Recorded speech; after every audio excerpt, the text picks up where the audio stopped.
என் இனிய உறவுகளே, நாம் இன்று 15/3/25 இருக்கின்றோம். ஜெப ஆவி ஊற்றுமையா, நாங்கள் ஜெபிக்கணுமே, அன்னையே உம்மை நாடி வருகின்றோம்.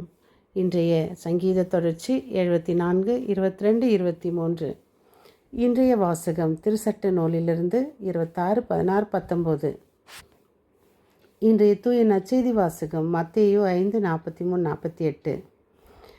மத்தேயு 7:21 சொல்வது போல, இறை தந்தையின் உண்மை மக்களாக வாழ்ந்து கொண்டிருக்கிறோமா, அல்லது உலக மக்களாக சாத்தான் பிள்ளைகளாக பாவம், கோபம், காமம், மன்னிக்க முடியாத மனநிலைகளோடு விண்ணகத்தை இழக்கும் விதத்தில் வாழ்ந்து கொண்டிருக்கிறோமா? மிக சிறியோராகிய என் சகோதர சகோதரிகளில் ஒருவருக்கு நீங்கள் செய்ததையெல்லாம் எனக்கே செய்தீர்கள் என்று சொன்ன இயேசுவுக்கு சீமோன் உதவி செய்யும்போது, ஜெபிக்கும் உதடுகளை விட உதவும் கரங்களே சிறந்தது என்பது புனிதர்களின் கூற்று. சீமோன் தன் உதவும் கரங்களால் மீட்பின் சிலுவையை தொடும் பாக்கியத்தை பெறுகின்றார். இறைவனின் பாக்கியத்தை பெற பிறருக்கு உதவாமல் வேறு எதை செய்ய நாம் செய்து கொண்டிருக்கின்றோம்? கண்ணுக்கு எதிரே உறவுகள் துன்பப்பட்டாலும் நாம் மனம் உருகுவதில்லை. பிறர் உணர்வுகளை தம் செவிகளில் விழுவதில்லை. பிறருக்கு உதவுவதில் தான் என்ன ஒரு அலட்சியம்! நாம் எந்த அளவுக்கு உதவுகிறோமோ அதே அளவுதான் நாம் உதவி பெறுவோம். பிறர் உணர்வுகளுக்கும் உறவுகளுக்கும் உதவும் மனம் தரும் நல்ல ஒரு மனப்பான்மையை இறைவனிடம் நாம் பெற்று மகிழ்வோம். மத்தேயு 5 சொல்வது போல 5:43, உங்கள் பகைவரிடம் அன்பு கூறுங்கள், உங்களை துன்புறுத்துவோருக்காக இறைவனிடம் வேண்டுங்கள், இப்படி செய்வதால் நீங்கள் விண்ணக தந்தையின் மக்கள் ஆவீர்கள் என்று. ஆனால் நாம் அன்பு செய்கிறவர்களிடமே அன்பு செய்தால் நம்மளுக்கு அதனால் ஒன்றும் பயனில்லை. பிறருக்கு நாம் அன்பு செய்பவர்களை விட்டு பிறரோடு நாம் அன்பாக இருக்க வேண்டும். நாம் சகோதர சகோதரிகளை மட்டும் நாம் வாழ்த்து கூறுவதென்றால் அது நல்ல உறவு கிடையாது. யாரெல்லாம் பிறர் நமக்கு எதிரிகளாகவோ நம்மை மனம் நோக செய்தவர்களாகவோ இருக்கிறார்களோ அவர்களிடம் தாம் சகோதர சகோதரிகளை விட அதிகமாக அன்பு செய்ய வேண்டும் என்று தான் இறைவன் நமக்கு எடுத்துகின்ற வசனத்தில் சொல்கிறார்.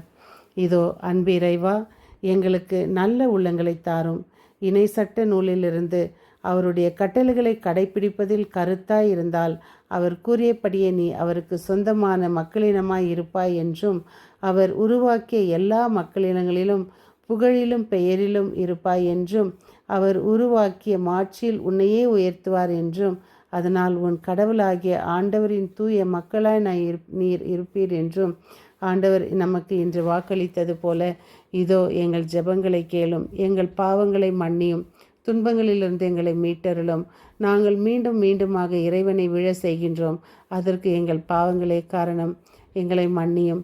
இதோ யாரெல்லாம் எங்களுக்காக ஜெபிக்க வேண்டும் என்று வேண்டி கேட்டுக்கொண்டிருக்கிறார்களோ அவர்களுக்காக ஜெபிப்போம்.